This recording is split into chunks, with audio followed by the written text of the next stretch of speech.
इसी भी चैनल में अहाँ सबके और मैथिली में सुनू दरभंगा से जुड़ल समाचार। इसी भी चैनल जे दिल चाहे।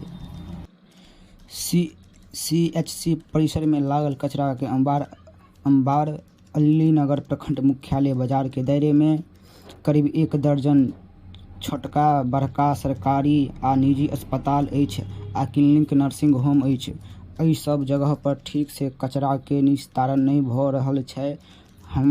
हम अहाँ नेता के विधायक चुनै छियै, मुदा सब बैसल रहैत छै। उ सब वोट मांगे ले आयत तऽ ओकरा सबके मुँह में वह कचरा ठूस के सार सबके मारि के भगायब।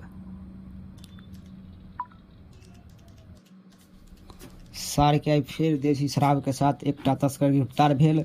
गुड़की बनेनिहार सार सबके मुँह में गुड़ आ उड़िया खा ठूस दिया। सार सबके गुड़की बनेने छूट जेतै। बेटिया दबाई सब गुड़की बना के सार सब पियकर सार सबके बना देलकै। बेटी के दबाई मार सार के तोड़ दियो बेटी।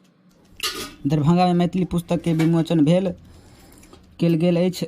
प्राध्यापक डॉक्टर मीनू कुमारी के पुस्तक मैथिली गीत में नारी स्वरूप कयल गेल।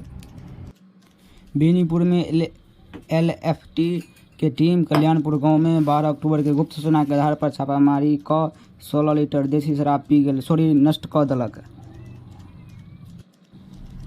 शराबी बेटा के भेजलक जेल। बहेड़ी थाना क्षेत्र के सीमा गांव के शराब पी के माय बाप के साथ एकटा छोरा मारपीट कलक। ओकरा मार सार के पुलिस चौड़ा टांग दिलकै। बेच के मार गाड़ फाड़ दिलकै। सार के मार घर में सार के लड़ा सार के